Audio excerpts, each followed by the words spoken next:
Welcome to Choice Classic Radio.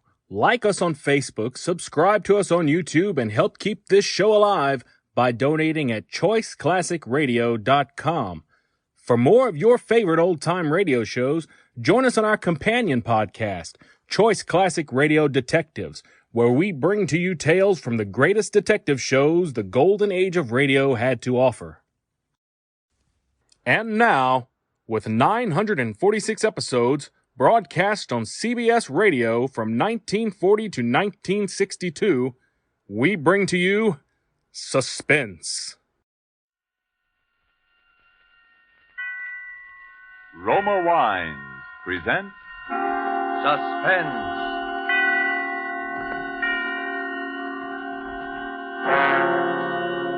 Roma Wines, made in California for enjoyment throughout the world. Salud. Your health, senor. Roma Wines host the world. The wine for your table is Roma Wine, made in California for enjoyment throughout the world. This is the Man in Black, here to introduce this weekly half hour of Suspense. Tonight from Hollywood, we bring you in a dramatic role and in a character different from those you are accustomed to seeing him portray, Mr. Charles Ruggles. But before we raise the curtain on this evening's suspense play, here is a message from your host, the Roma Wine Company of Fresno, California. Distance lends enchantment, says the old proverb, and it seems borne out in this little episode that we might see taking place at the smart and handsome Pan American Club, Havana, Cuba. An American visitor is amazed that his Cuban host can picture the marvelous climate and rich, fruitful soil of California without ever having been there. But the Cuban responds, "One sip alone of wonderful Roma wine tells me all that. Only true perfection of climate and soil could produce the perfection of your splendid California wine, Roma wine." That's so. And as Roma wines become available to wine connoisseurs of more and more lands, the chorus of praise grows for the truly superb quality of these good Roma wines. No wonder, then, these wine experts of other lands are so eager to import Roma wines, no matter what the distance is from our own California. And no wonder, too, that these taste-delighting Roma wines, with no import duty to pay and without expensive shipping charges added to their cost here, are America's largest selling wines. With such richly rewarding enjoyment within your reach, why not get acquainted with your favorites among Roma wine's many different delightful wine types? Remember the name, R-O-M-A, Roma Wines.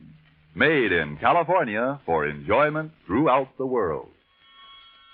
And now with Dorothy L. Sayers' story, Suspicion, and with the performance of Charles Ruggles as Mr. Hubert Mummery, Roma Wines again hope to keep you in suspense.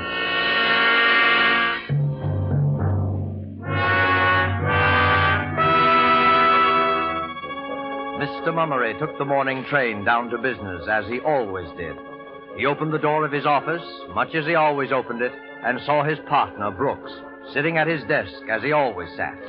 And the world seemed perfectly orderly and dependable and sane. And then it began, very simply, out of a few chance remarks. The terror took shape and grew, until it was a black mountain of fear and suspicion. Morning, Mummery.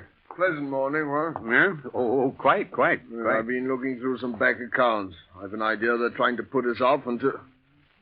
Hubert Mummery, what's the matter with you? With me? Oh, you gave me a start. Why, man, you're as white as a sheet. Oh, am I? Well, I'm not feeling quite myself this morning. Breakfast didn't agree with me. Didn't agree with me at all. Well, you'd better look after yourself. We're none of us as young as we once were. Yeah, always had a beastly stomach, always. Well, I can't remember you having an attack like this in years, Mummery. Huh.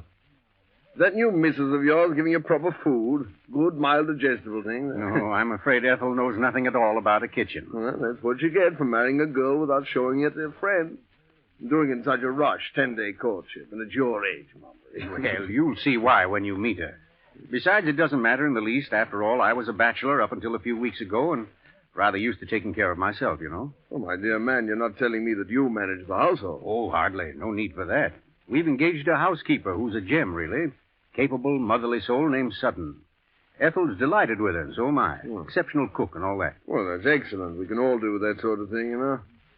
I say you better take it easy and keep off your feet today. A man's health comes first, you know. Thanks. I'll be all right. I took one of my tablets on the train. Well, if you need anything, you let me know, huh? Yes. Oh, by the way, Mummery, I suppose your wife doesn't know another of those cooking gems, does she? Well, I don't know. They aren't so easy to find nowadays. Don't tell me your cook is leaving you. Oh, good Lord. No. Perish the thought. It's for the Phillipsons. Their girl is getting married. Yeah, well, always said marriage is the graveyard of good cooks. Positively. You know, I think it should be a criminal offense for cooks to feel the mating urge. Huh? Leaves the family high and dry. Yeah. You know, I said to Phillipson, you mind what you're doing, I said. You get somebody you know something about, or you may find yourself landed with this poisoning woman. What's her name? Mrs. Andrews? Carolyn Andrews? I don't want to be sending wreaths to your funeral yet a while, I said. Now, wasn't that a dreadful thing, though, that Andrews case? Ethel read some of it to me out of the newspapers. My. Gave me the cold horrors. Oh, it's a disgrace, I call it. 3 people dead of poisoning, falling ill one by one, gradually getting worse and worse, and suddenly dying off like flies after a month or so of her cooking. My. And all the police say is they think she's hanging around the neighborhood and may seek employment as a cook. As a cook? Now I ask you. Puts us all in the shadow of the grave, doesn't it? Well, rather. Well, it's only to be hoped that they'll catch this charming Mrs. Andrews before she tries her arsenic seasoning on somebody else. And that's why I told Phillipson to be careful about hiring a strange woman. Well, quite right, too. One can't be too careful about a thing like that. I'll ask Sutton if she knows of another cook as good as she is. You won't need worry about anyone she recommends. Oh, excellent. I suppose she's worked for the right sort of people, Mama. Right sort? Well, I imagine so. I don't know. Well, didn't she bring references? Why, yes, she did. A great pile of them. Glowing ones, too. But I don't know. Ethel and I were so glad to get someone that we haven't bothered to look them up, really. Oh. Well, it's 10:30. I must get back to work. Would you mind dictating a few letters, Mummery? Some dunners? I do it, but I've some bills to get out in the next room. All right, I'm glad to. Well, I'll have Penny take them down, huh? Miss Penny, will you step in here a moment, please? Coming, Mr. Brooks. Oh. Now, don't exert yourself, old man, because... Oh, Penny, Mr. Mummery will give you some letters for our forgetful customer. Yes, sir. And I'll be in the next office if I'm needed, Mummery. And do ask that sterling cook of yours to find someone for poor Phillipson, eh? I'll speak to Sutton as soon as I get home. Good man. Yeah. You're looking a bit pale this morning, Mr. Mummery. Yes, I know. Let's get down to the letters, Penny, shall we? Yes, sir. Dear sirs, unless payment on your account is immediately forthcoming, we must institute proceedings which... Yes, sir. Which, sir? I was thinking. Wonderfully clever how that Mrs. Andrews manages to get positions with respectable families. Wasn't nothing so clever about the last one, sir. No? No. She brought plenty of references. Glowing ones, too, the paper said. Where in the world would such a woman come by honest references? Oh, there wasn't no question of their honesty, Mr. Mummery. What do you mean by that? Oh, the poor deceased family was so glad to get someone that they never even bothered to look 'em up. Oh. Why, whatever is the matter, sir? Have I said something that I shouldn't? No. I'm going to go home, Miss Penny. I don't feel well. Not at all well.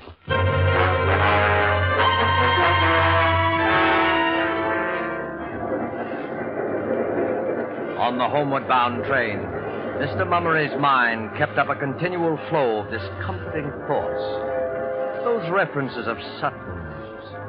How did he know, after all? Yes, Brooks was quite right. One can't be too careful. Be sure you get someone you know something about, or you may find yourself landed with this poisoning woman, this Mrs. Andrews. The pain in Mr. Mummery's stomach gave a sudden twinge. He gripped the edge of his seat. He had eaten too quickly. His breakfast had been too heavy. He must speak to Ethel about Sutton. Sutton!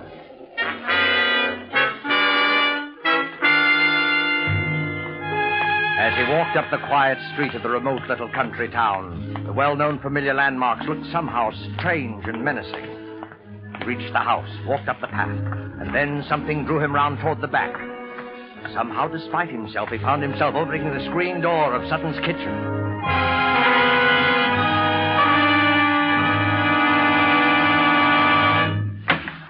Miss Sutton. Oh, Lord. Lord, sir. You did did give me a turn, Mr. Mummery. I was so tightened up waiting for the potatoes to boil that I didn't hear the front door go at all, sir. Well, I used my key, Sutton. Where is Mrs. Mummery? Oh, the poor dear was feeling a bit sickish after breakfast this morning, and I might have lied down for a bit. She was looking so poorly. Ethel's sick? Ethel's never sick. I don't understand. Oh, it was working about too much that done it, if you ask me. I told her to go light with it, but she's that restless she can't abide to be doing nothing. Where is she now? Well, that young Mr. Welbeck called by to get some flowers she'd promised his mother, and he cheered her up a bit. She needed cheering, too, by the look of her, poor lamb. Where are they, Sutton? They're having their tea in the garden. She's a deal better than she was, sir. A deal better. Well, I'm glad of that. I'll step out and have a word with her. Oh, Mr. Mumley. Yes? Before you go, I'd like to show you what I got for your dinner. But I... Just a moment, Mr. Mumley, sir. There. Have a look at that now. That's steak and kidney pie, isn't it? You'll find it beautiful and light, sir. It's made with butter, it is, so you'll have no trouble at all digesting it. No, well, very good. And it's seasoned something wonderful. Yes, I'm sure it's excellent. Well, I'll wander out and see Mrs. Mummery now, if you don't mind. Oh, by all means, sir. And try to get up a good appetite for your dinner, won't you, Mr. Mumley? Yeah, I'll do my best. Thank you, Sutton. Ethel. Oh, Ethel. Who's that? It's I, Tiddlywinks. Hubert. Oh, I wasn't expecting you so early. Oh, well, I quit before time. I didn't startle you, did I, Pet? Yes, you did. I'm sorry. I thought something was wrong. I don't like to be startled. Hello, Mummery. Well, hello, Welbeck. I didn't see you. How are you? Oh, I'm all right, thanks. But I'm afraid I found Ethel feeling rather badly. Yes, Sutton told me. Are you better now, dearest? I'm feeling dreadfully upset. Unsteady. I suppose I'll be all right by morning. Do sit down and have your tea, Hubert. Well, thank you. I need it. Biscuit? Are they good? Melt in your mouth. I'd devour the lot if I didn't have to be getting home to dinner. Oh, you're leaving? I must. Mother's waiting. I'll have the gardener wrap her flowers. Give them to Oh, me. no, don't bother. Oh, no bother at all. Heaven knows he's paid enough for puttering about. Thomas! Thomas! Coming, ma'am. Is the tea still warm, dear? Just right, thanks. You was calling me, Mrs. Mummery? Oh, Thomas, will you please wrap these flowers for me and bring them into the house? Righto, ma'am. I'll take Mr. Welbeck to the door. Oh, no, don't bother to get up, dear. Just tell Mr. Welbeck goodbye and finish your tea like a good boy. Yes, indeed. Keep your seat. Well, do come and see us soon again, won't you, Welbeck? Love to. But I can't leave Mother alone very often. She's extremely nervous lately. Terribly so. Oh, that's too bad. She's not really been herself since that Andrews poisoning business started in the newspapers. Alarmed her more than you believe. Yes, well, it's rather unnerved everyone, if you ask me. I do hope they catch her soon. They may. What do you mean? There were a couple of blokes from Scotland Yard in the village this morning. Rumor is they've got a new line on Mrs. Andrews. It's time they had. Think of it. That fiend has been on the loose for, well, let's see now. Exactly 1, 2, 3, 4. Yes, almost 4 weeks to the day. I'd rather not think about it if no one minds. Quite right, my dear. Let's not. Let's not. I have too many other things on my mind. Oh, by the way, Hubert, I forgot to tell you to bring some cash home from the city with you today. I know you did, Tiddlywinks, but I remembered it all by myself. Oh, a good thing, too. The greengrocer had a rather glum look on his face this morning. Well, we'll be able to stare him in the eye tomorrow. And then there's Sutton's salary. Well, I'm not sure I brought enough for that. Oh, that's too bad. I do so want to be prompt with her. Prompt? Yes, dear. Sutton's been with us exactly 1 month tonight.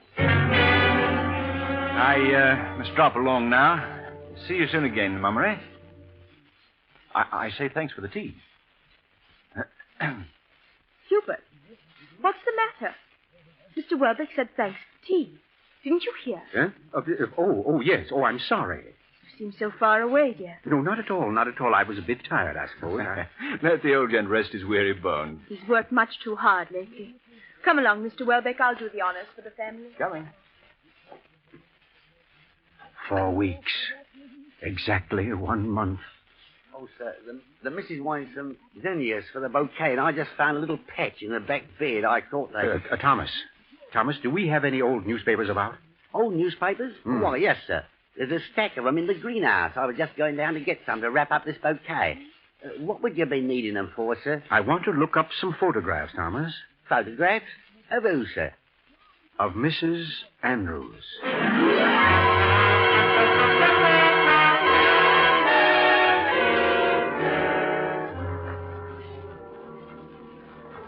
Here they be, sir.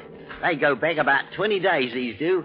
I always takes them out of the kitchen when the cook has finished with them. I see. Now, let's have them, Thomas. Now then. June 15th, June 5th. Yes, that was just about the time.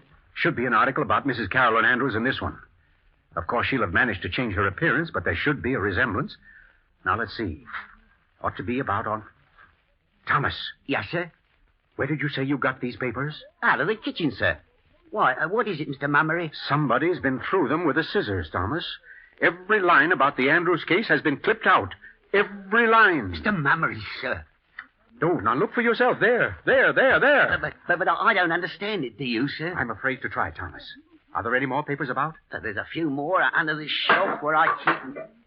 Oh, botheration. Look at that. Meddlers, that's what they are. Meddling with my things. Don't waste time with that now, Thomas. But look at it, sir. All spilled and wasted. It cost good money, too. Well, all right. We'll buy more of whatever it is. Only a bit left. And it ain't so easy to get, I'll tell you. It's just about the best weed killer there is. Them weeds just fold up and die the minute it touches them. If somebody hadn't tampered with the stopper, there wouldn't have been a drop lost. Thomas. Yes, sir? Let me see that can. Yes, sir. Arsenical weed killer. Contains arsenic. Deadly poison. Stopper was loose, sir. Somebody had it out. I never leaves like that, nothing like that. Thomas. Yes, sir, yes, sir. Oh, good Lord, Mr. Mummery, what is it, sir?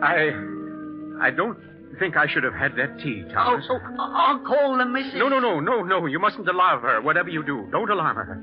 She's not to be excited. But get to the phone and call Dr. Maysby. I'm ill, Thomas. Tell him I'm terribly ill.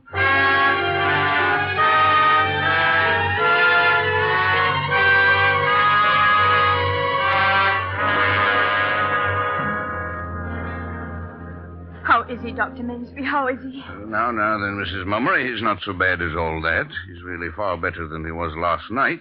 Decidedly. Yes, the patient is somewhat improved, aren't you, Mummery? Well, I'm feeling quite all right, Ethel. I shouldn't be surprised if I lived after all. My poor darling, you gave me such a fright. Did I? Little wonder. Symptoms were rather alarming. Whatever on earth could it have been, Dr. Mansby?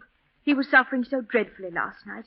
Of course, those powders you gave him quieted him a bit, but he did seem to be in such agony. Well, I really can't say precisely what it was. I could pretend to know, but frankly, I don't, Mrs. Mummery. I haven't the proper equipment here for a real diagnosis, but I'd venture an old-fashioned, non-scientific guess that it was a touch of common garden ptomaine. Yes, that's what it was, Ethel. I'm sure of it. Tomorrow or next day, when he's quite well, mind you, I'd like to have him come down to the office in Berwich for a thorough examination. Do you hear that, dear? You must make him promise to come, Doctor. He's so very careless about himself. He'll come. This episode gave him a bit of a start, I think. Nothing like a touch of ptomaine to make a man health conscious, eh, Mummery? Well, you're right, Doctor. You'll see me very soon, I promise. Excellent. And until then, you just continue the powders I gave you, one every hour. Yes, Doctor. And no solid foods. Have that cook of yours make you a nice, strong broth of some kind. Huh? What? And above all, stay in bed for the next 24 hours. I'll see to that, Dr. Mansby. I'm depending on you, Mrs. Mummery. And now, if you'll tell me where you put my hat... Oh, I'll get it for you. Oh, you needn't trouble. If you'll just tell me no where... trouble at all. It's out on the standpoint. So, Mummery, do try to take better care of yourself from now on, huh? We'll need to make Ethel a widow before her time. Well, I'll do my best not to. Dr. Maysby. What's that, Mummery? Listen to me. I haven't time to explain now. What are you talking about? Keep your voice down, man. I don't want to frighten Ethel, but there's something very strange going on in this house. You are delirious. I may need your help soon. I'll phone you sometime today as soon as I can do it without alarming Ethel. Oh, she wouldn't be able to sleep for weeks if she had any inkling of what's going on. You aren't imagining things, are you? No, listen, Maysby. Last night, before I took sick, I found... I beg pardon, sir. Well, Sutton? Yes, Sutton, what is it? Mrs. Mumner sent me to tell you that your chauffeur's brought the car round, sir. Oh, yes, good. I'll be getting along now, I think. Oh, sir. If I'm not being too inquisitive, sir, how is the patient this morning? Why, he's much better, Sutton, but he had a rather grim session of it just the same. Oh, that's dreadful, ain't it, sir? We'll have to take better care of him, won't we, sir? Much better care.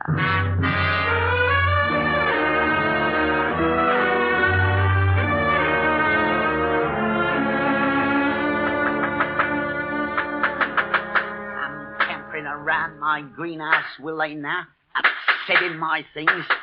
Oh, will they now? Not much they won't. I'll put a lock on this door that...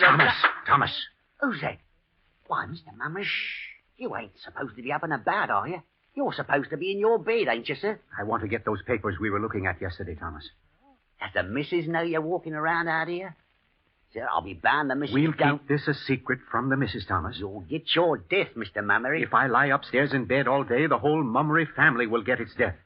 Now, where are those papers? Well, they're just inside the door there, where you left them, sir. Just inside the door. Now, let's see. Now, where was it? Right about there, sir. No, it wasn't. In a little further. Now to your left. All right. There they are, sir. Well, if they are, I've been struck blind. There's nothing here but the stone floor and a box of tulip bulbs. You must be wrong, sir. All right, well, come and look and see here. Yes, sir. Mr. Mummery. Well, they're gone. What do you know? I'm not at all sure what I know, but I'm going to find out. You come with me, Thomas. You ought to be in your bed, sir. All right, I ought to be in my bed, sir. Come along, will you? Yes, sir. Where is Sutton? I don't know, sir. Oh, yes, on second thoughts, I do know. I saw her going down to the greengrocer's to pay the bill. When she passed me, I heard her muttering something about not wanting anybody to come prying about her kitchen. The missus is particular. Yeah, doesn't want us in the kitchen, huh? No, I guess not. Well, that's where we're going right now. I don't think she'd like it, No, sir. I'm sure she wouldn't, Thomas. Come along in. All right, sir, if you say to, sir. Now let's see, where could they be? You ain't expecting to find them papers in here, are you, sir? I was, Thomas. Is it possible that I'm mistaken? No, I'm not. Now, where could... The stove. That's where they'd be. That's just where the... Just as I thought. Have a look inside, Thomas. There they are, or what's left of them. Somebody kindled quite a little blaze with your old newspapers, wouldn't you say? Lord, sir, you should have been a detective. Yes, I always rather thought so myself. Well, the papers are done for. By Jove, she's a clever one, all right. Doesn't miss a trick. We're dealing with a very cautious, very thorough woman, Thomas. And I shouldn't be a bit surprised if... Well, are you listening to me? Thomas, what are you staring at? Mr. Mummery, what's that on the windowsill? On the The weed killer. The arsenical weed killer. It's found its way into the kitchen. The stopper's off again, ain't it, sir? Right, the stopper's off and it's nearly empty. Thomas, what's in that pot on the stove? I don't know, sir. Well, look and see. Yes, sir. It's chicken broth, sir. Real strong chicken broth. Good. Here. Now take this empty medicine bottle and get as much broth into it as it'll hold. What for, sir? Just do it, Thomas, please. Yes, sir. That's fine. Now then, get the car out of the garage. Where are we going, sir? We're going to Berwich. But, Mr. Mummery, the doctor... We're going to see the doctor, Thomas, before we're all beyond his help.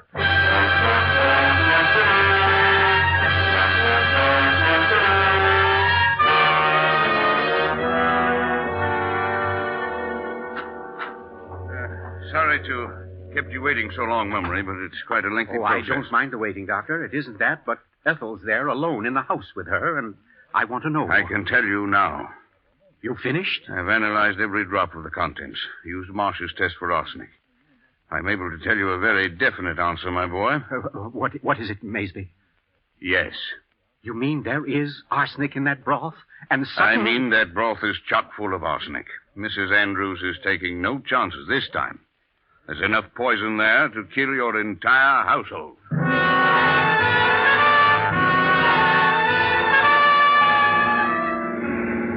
Oh, Mr. Mummery, look, you're hitting 70, you are. It ain't safe at all, sir. I've got to get home. Lord knows what's happening there. Oh, Mr. Mummery. Shut up. Ethel is poisoned, dying, dead. Ethel is poisoned, dying, dead. I patched the front right tire myself, sir, and it's fearful weak it is. Sutton, Mrs. Andrews, Sutton, Mrs. Andrews, Sutton, Mrs. Andrews, Sutton, Mrs. Andrews. Oh, thank the Lord, there's the house. What's that car doing in front of it? What's it doing there? I don't know, sir. It's happened already. The doctor's there. It's happened already. The doctor's there. It's happened already. There's The two doctor's men there. standing out in front of the house, Mr. Munro.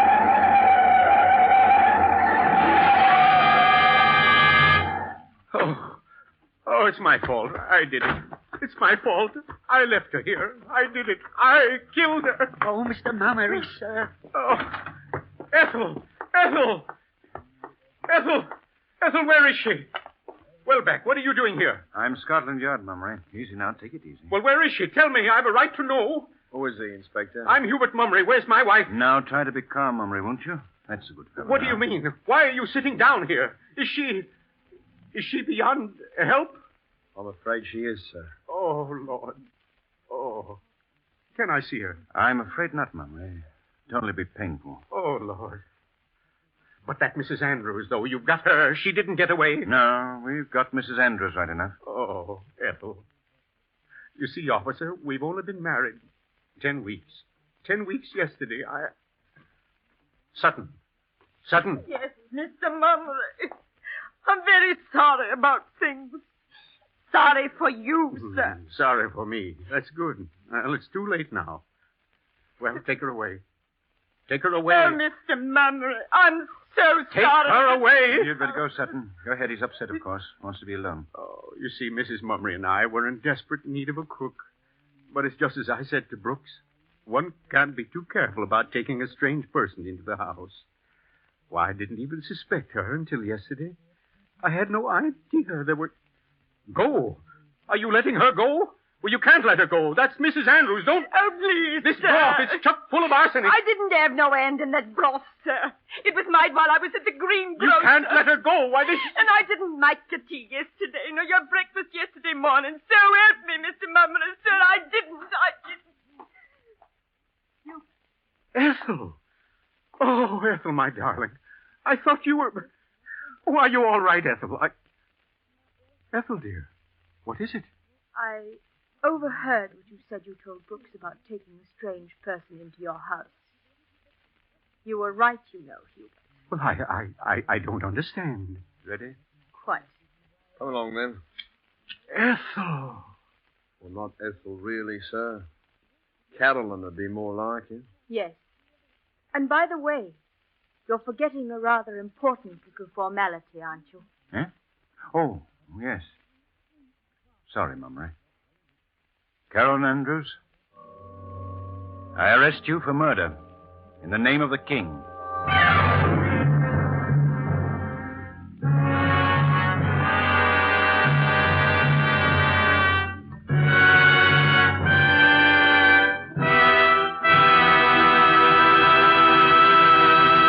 And so closes Suspicion, presented by Roma Wines and starring Charles Ruggles. Tonight's tale of Suspense.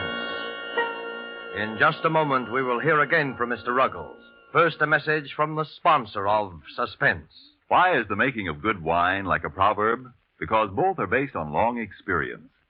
For you to enjoy the many different taste-delighting Roma California wines, first there had to be long years of painstaking cultivation of some of the world's finest vineyards. Plus, year upon year of development of the art and skill that go into the making of these fine Roma wines. Your first sip of any of the good-tasting Roma wines will confirm the presence of these needed years of preparation, will tell you why Roma wines are America's largest-selling wines. Your taste will thrill to the superb quality and the downright satisfaction when you try, say, the tangy, delicious Roma Sherry, or the rich, hearty Roma Burgundy, or the sweeter, heavier Roma Port. You'll be thrilled, too, when you learn such great enjoyment costs so little, mere pennies a glass. You'll want to add your voice to the international praise of Roma wines now rising in many lands in these words: Roma wines are truly magnificent. Let me repeat the name: R-O-M-A, Roma wines, made in California for enjoyment throughout the world. And now, here is Charles Ruggles. Thank you. Well, it was a great pleasure for me to appear on Suspense this evening, and I'll be listening next week, as I hope you will, when Fay Bainter and a distinguished Hollywood cast will be starred. And one more word. As the enemy's desperate resistance grows greater, make sure that our fighting men suffer no lack in their need for more of the weapons of war. Buy more war bonds. Suspense is produced and directed by William Spear. Don't forget then, next Thursday, same time, Fay Bainter and other stars in Suspense. Presented by Roma Wine. Made in California for enjoyment throughout the world. This is CBS, the Columbia Broadcasting System. That concludes today's episode. We'd like to thank you and remind you to donate at choiceclassicradio.com. Remember, your donations make episodes like this possible.